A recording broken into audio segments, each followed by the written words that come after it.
जीवनेत्रं रघुवंशनाथं कारुण्यरूपं करुणाकरन्तं श्रीरामचन्द्रं शरणं प्रपद्ये।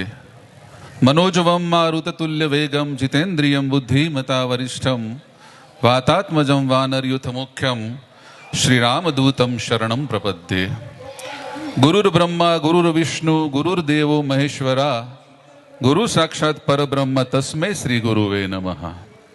बोलो श्री रामचंद्र भगवान की जय, हनुमान जी महाराज की जय, बजरंगदास बापानी जय, बापा जय जय सीताराम सीताराम। काछड़िया परिवारना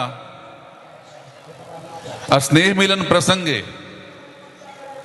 मंच पर उपस्थित मारा सौ वडीलो अने मंचनी सन्मुख बैठेला मारा भाईओ, मारा वडीलो, मारी माताओ, मारी बहनों, आप सौनु हृदयपूर्वक स्वागत करूं छूं। अने जनरली आपणे जोईए जेम बीजा बधा समाज करता काछड़िया समाज एटले के आपणो परिवार स्वाभाविक एनी संख्या शंभुभाई ओછી, दाखला तरीके सावलिया परिवार होय तो बहु विपुल संख्या एमनी। ए ओછી संख्या होवा छतां पण आटली विपुल संख्या में, आटली बहोળી संख्या में आप सौ उपस्थित रह्या छो ए खूब आनंदनी वात छे। हूँ मारो राजीपो व्यक्त करूं छूं। अने जे कोई आ आयोजननी पाछळ जे भाईओ छे, जे टीम छे, एमणे जे मेहनत अने जहेमत आ बधुं भेगुं करवामां घणा बधा दिवसो थता होय। आ रिजल्टनी जे ट्रोफीओ छे, बच्चाओनी मार्कशीट छे, आ बधो घणो समय मांगी ले एवुं काम छे। तो मेहनत अने जहेमत बंने थकी आयोजन जेमणे सफलतापूर्वक पार पाड्युं छे एवी तमाम टीमने हूँ अहींयाथी अभिनंदन आपું છું અને પ્રસન્નતા વ્યક્ત કરું છું। અને આ તબક્કે મારે એક વડીલને યાદ કરવા છે, આપણે મેઘજી દાદા પરબતભાઈ, હા મોણપુર ને મેઘજી દાદા કાછડિયા મોણપુરના। સૌ પ્રથમ આપણું સ્નેહ મિલન જ્યારે લગભગ 25 વર્ષ થઈ ગયા ત્યારે એમની જે મહેનત હતી, એમની જે ધગશ હતી અને એમની જે એક્ટિવનેસ, જે દોડાદોડી કરવાની એમની જે ક્ષમતા અને પરિવાર પ્રત્યેની જે એમની લાગણી, હું એમ કહું તો એમાં ખોટું નથી દિલીપભાઈ કે આ એનું ફળ કદાચ આપણે અત્યારે મેળવી રહ્યા છીએ। એટલે આ તબક્કે હું મેઘજી દાદાને પણ યાદ કરીશ। અને સમાજ જીવનની જ્યારે વાત કરીએ તો જ્યારથી બ્રહ્માંડની ઉત્પત્તિ થઈ કે પૃથ્વીની ઉત્પત્તિ થઈ કે જગતની ઉત્પત્તિ થઈ ત્યારે બે પ્રકારના સમાજ જીવન આપણે જોઈએ। એક જૈવિક સમાજ જીવન અને એક જૈવિક સમાજ જીવનની સાથે સાથે સાંસ્કૃતિક સમાજ જીવન, કે ભાઈ સમૂહમાં રહેતા હોય એને સમાજ કહેવાય। પણ તમને બધાને ખબર છે કે કીડીથી લઈ અને હાથી સુધી દરેક પ્રાણીઓ અમુક અમુક સમૂહમાં, ટોળામાં રહેવા ટેવાયેલા છે। પણ કીડીનું ટોળું ગમે તેટલું મોટું હોય, હાથીઓનું ટોળું ગમે તેટલું મોટું હોય, આપણે એને હાથીઓનો સમાજ ન કહી શકીએ, આપણે એને હાથીઓનો સમૂહ કહી શકીએ, કારણ કે એ જૈવિક સમૂહ છે, જૈવિક સમાજ છે। જ્યારે માણસોનો જે સમાજ છે, જે સાંસ્કૃતિક, એને આપણે સમાજ કહી શકીએ। પણ ફક્ત ટોળે વળવું કે ભેગા થવું એ પણ સમાજ નથી। જ્યારે આપણે સૌ ભેગા થઈએ ત્યારે એકબીજાના સહકારથી, એકબીજાના સારા વિચારથી, એકબીજાની સારી લાગણીથી, એકબીજાની મદદની આદાન પ્રદાનની શક્તિથી દરેક સમાજના જે વ્યક્તિ જે છે, સમાજ કોઈ પણ હોય એનો નાનામાં નાનો એકમ એટલે એક વ્યક્તિ, એક વ્યક્તિની જ્યારે 2-3 જણા હોય ત્યારે એનું એ પર્સનલ, એનું અંગત કુટુંબ થાય, પરિવાર થાય। એ પરિવાર જ્યારે 25 પરિવાર મળે તો એમ કુટુંબ થાય કે ભાઈ બગદાણામાં કાછડિયા કુટુંબ, અને એ તમામ ગામના કુટુંબો જ્યારે ભેગા થાય ત્યારે આ સમાજ બનતો હોય છે।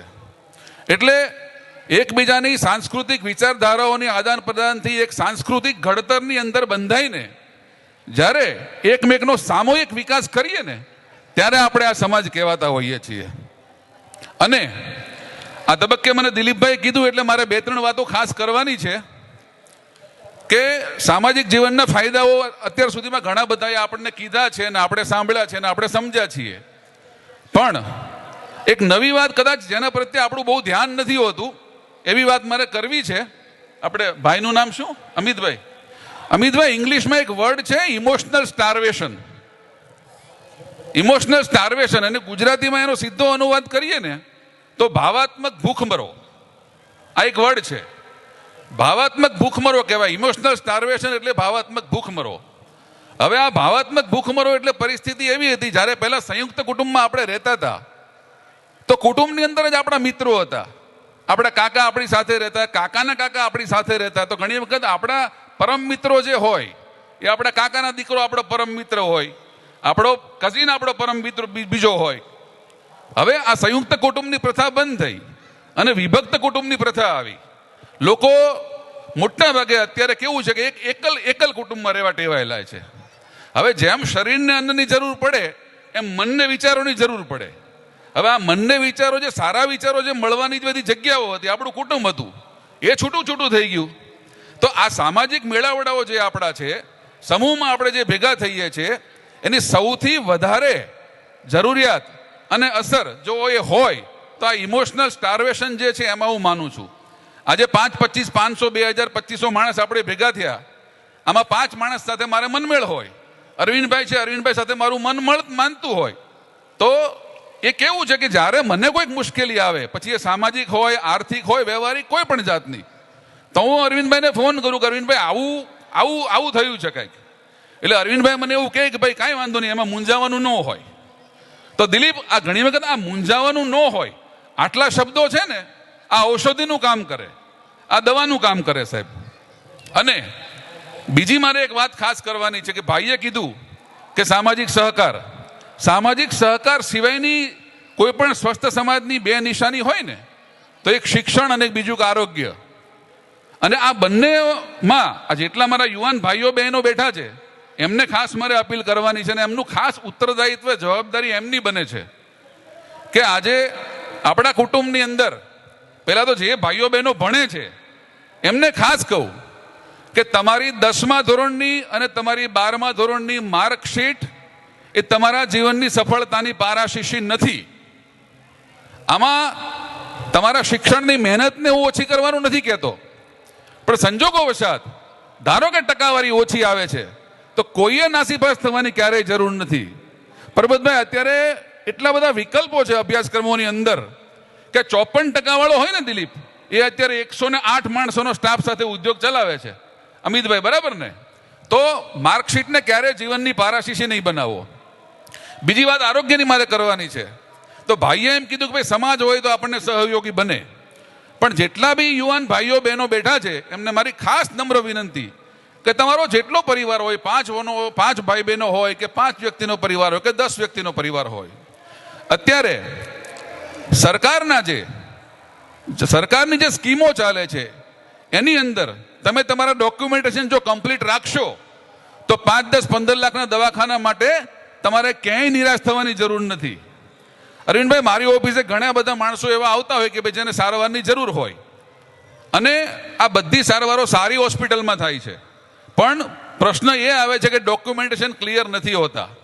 તો યુવાન ભાઈઓ બહેનોને હું ખાસ વિનંતી કરું છું કે તમારા ડોક્યુમેન્ટેશન તમારા પરિવારના, બની શકે તમારા માતા પિતા વધારે શિક્ષિત નહીં હોય, પણ તમે તમારા તમામ ડોક્યુમેન્ટ અપ ટુ ડેટ રાખો તો 5, 10, 15 લાખ માટે તમારે દવાખાનાના કામ માટે ક્યારેય નિરાશ થવાનો વારો નહીં આવે. અને બીજી ખાસ વસ્તુ, મારી બહેનો, મારી માતાઓ અહીંયા બેઠી છે, તો એમને અનુલક્ષીને ભાઈઓને એક વાત કરવા માંગુ છું કે આપણા જે નાના મોટા વ્યસનો છે સાહેબ, આજે આ બધી દીકરીઓ છે, બરાબર, એમાં કોઈ નાની દીકરી, કોઈ 12 વર્ષની દીકરી, કોઈ 2 વર્ષની દીકરી, કોઈ 22 વર્ષની દીકરી, કાલે એનો સમય આવશે એટલે તમારા પાણિયારે એની આંગળીના 10 થાપા મારી અને કોકનો ઉમરો પહોંચવા તમારી આબરૂ ખાતરે જતી રહેશે. હવે તમારી આબરૂ માટે જો સર્વસ્વ છોડી શકતી હોય તો આપણે 5 રૂપિયાનો માવો ન છોડી શકીએ? મારી વાત સાથે સહમત હોય બહેનો તો કહેજો.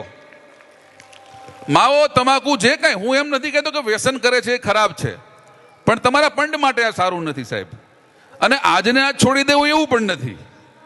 ગમે ત્યારે ધીમે ધીમે તમારા જે કાંઈ ઈષ્ટ હોય, તમારા જે ઈષ્ટદેવ તમે માનતા હો, એને પ્રાર્થના કરો કે બાપ અમને બળ આપજે, અમે આમાંથી બહાર આવીએ. આ તમારા શરીર માટે સારું નથી એટલે કહું છું. અને બીજી મારી યુવાન બહેનો છે, મારા ભાઈઓ જે છે, એમને મારે ખાસ નમ્ર કરબદ્ધ પ્રાર્થના, મારી હાથ જોડીને પ્રાર્થના કે તમારા મનોમસ્તિષ્કની અંદર અને તમારા હૃદયની દિવાલની અંદર એક ખાસ વસ્તુ લખીને રાખજો કે આ દુનિયાની અંદર એવો કોઈ માયનોલાલ પેદા નથી થયો કે જે તમને તમારા મા બાપથી વધારે પ્રેમ કરી શકે. માટે પ્રેમના નામે કોઈ પણ વ્યક્તિ જ્યારે તમારી સાથે વ્યવહાર કરવા આવે, જ્યારે છેતરવા આવે, ત્યારે ખાસ ધ્યાન રાખજો સાહેબ. દિલીપ, આપણે 4 રૂપિયાની બોલપેન લઈએ ને તો 4 વખત કાગળમાં હાંકી લઈએ સ્ટેશનરીની દુકાને જઈને કે બરાબર હાલે છે કે નહીં. અને આપણને 4 મેસેજ કોઈક વોટ્સએપ યુનિવર્સિટીમાં કરે એટલે આપણે એની ઉપર ઓળગોળ થઈ જવાનું સાહેબ. આ ખાસ તકેદારી રાખવાની જરૂર છે. અને દરેક મા બાપને આમાં તમારી સ્વતંત્રતા ઉપર કોઈ કાપ મૂકવાની વાત નથી, પણ સ્વતંત્રતાના નામે જ્યારે કોઈ સ્વચ્છંદ બનીને તમારું આત્મસન્માન અને તમારા માતા પિતાનું ગૌરવ જ્યારે કોઈ ધૂળમાં મેળવવા આવતું હોય ને સાહેબ, એને ખાસ ઓળખજો. બીજું વિશેષ મારે આ તબક્કે ખૂબ સમય પણ થયો છે અને ફરી એકવાર આ જે ટીમ છે એને અભિનંદન, ખૂબ ખૂબ અભિનંદન. આપ સૌના ચરણોમાં મારા પ્રણામ. બાપા સીતારામ.